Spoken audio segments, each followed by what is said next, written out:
Om Shri Ganeshaya Namaha, Om Shri Saraswatyaya Namaha, Om Shri Gurubhyo Namaha, Om Shri Kuldevtai Namaha, Om Shri Shri Pada Shri Vallabha, Om Shri Nrisingha Saraswati, Om Dattatreya Gurubhyo Namaha. TTD Bhakti TV presenting Shri Guru Charithra Chapter 42, Significance of Anantaharit. Shri Guru narrated the significance of Anantaharit to Sayamdev. He said, Dharmaraj, the son of Pandu, did this writ. He regained his kingdom, which was lost in a game of dice game with the Kauravas. Thereafter the Pandavas were living in the forest with great sufferings. The Kauravas sent Durvasa Rishi to the Pandavas for harassing them even in the forest. Shri Krishna, protector of his devotees, assisted Pandavas in difficulties. Once Ardupti and the 5 Pandavas bowed to Shri Krishna and asked, how shall we be relieved from this Vanvas, living in forest? Shri Krishna advised them to do the Anantaharit. Shri Krishna said, Ananta should be worshipped on Bhadrapad Shraddha 14th Des, Chaturdasi. I will tell you a tale regarding this writ. In the Krit Yuga there lived a Brahmin named Sumantu of the Vashishtar Gotra. Diksha was his devoted wife. She begot a daughter named Sushila. Later Diksha died, and in order to continue the Grahastha rites he married with Kokasha, who used to quarrel with her husband and daughter every now and then. Due to this, Sumantu was always dejected. As Sushila grew, she became fit for marriage. One day Kandanya came to Sumantu, who gave Sushila to him in marriage. In Ashar and Shravan months, Sushila and Kandanya lived with Sumantu, but Kakasha quarreled with Sushila daily. So Kandanya requested Sumantu to allow him to go home. Sumantu felt very sorry, as his only daughter would be going away. He said, this is not my wife but she is my enemy. Now my daughter will go away. Where there is no peace, the home is like a forest. Kandanya consoled him. Due to his persuasion, he agreed to stay for 12 days more. On the 13th day Sumantu asked his wife to prepare delicious food for his daughter and son-in-law. As they were departing, Kakasha entered the inner room, shut the door and placed stones against the door so that it should not be opened easily.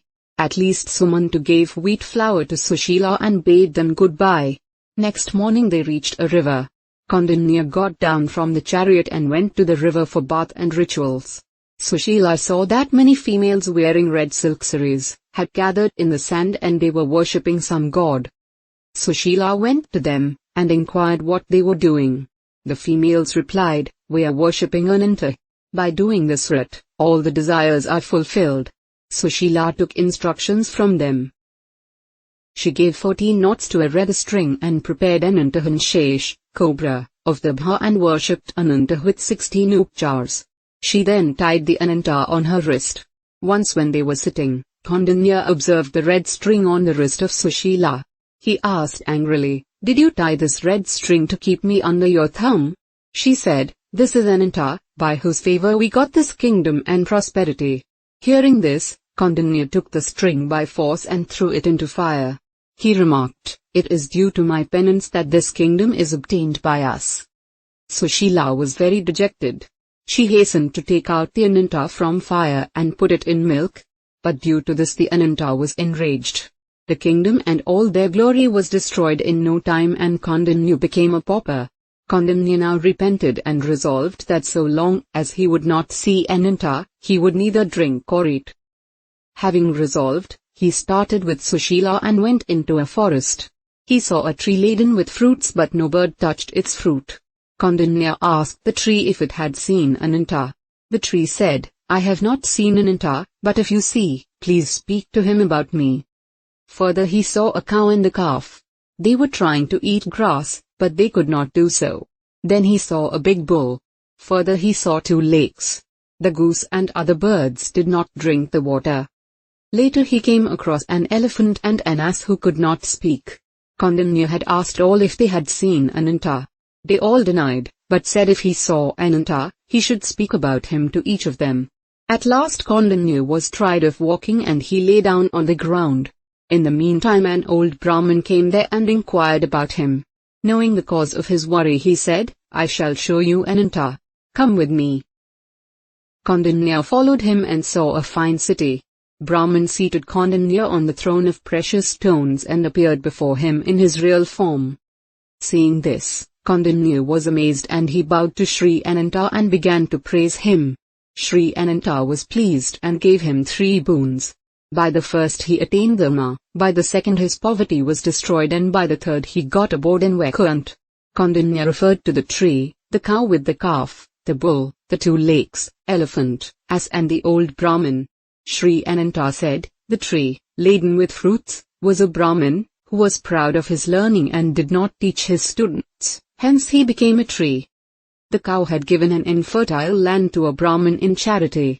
The bull was a rich Brahmin who did not give in charity to anyone. The 2 lakes were 2 sisters who exchanged charity among themselves. The elephant is your anger and the ass is your vanity. The old Brahmin you met was myself. Whomsoever you have seen, are all liberated. After receiving the blessing of Sri Ananta, Kaundinya lived as a ruler for many years and in the end went to heaven. Sri Krishna told this to Yudhishthira, who then worshipped Ananta with devotion. Sri Guru told this Sayamdeva and asked him to let his eldest son Nagnat to do Anantar Puja. Sayamdev did as advised, arranged grand Samaradhana and dined with Sri Guru. Sayamdev then returned to his place, kept the family there, and he alone returned to Sri Guru to serve him. In this way your forefathers attained the favor of Sri Guru. Jai Guru Datta Sri Guru Datta. Benefits of reading Sri Guru Charithra or its Parayana. Devotees who read Sri Guru Charithra or perform its Parayana experience a spiritual joy and also material well-being. Some devotees perform the Parayan for their physical and mental well-being.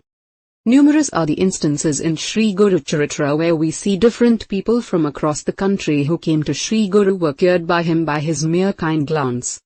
Even today devotees experience his blessings by reading Sri Guru Charithra repeatedly.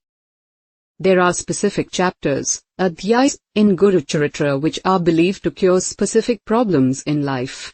Here are a few. Adhyay 8 for birth of a wise and intelligent child, Adhyay 14 for solving employment or job-related problems, Adhyay 17 for education and overall development of children, Adhyay 18 for financial well-being, Adhyay 20 to 21 for black magic or evil spirit problems, Bhut Pret Para, Adhyay 10 and 38 for financial upliftment and success in business, Adhyay 13 and 45 for health-related problems, etc.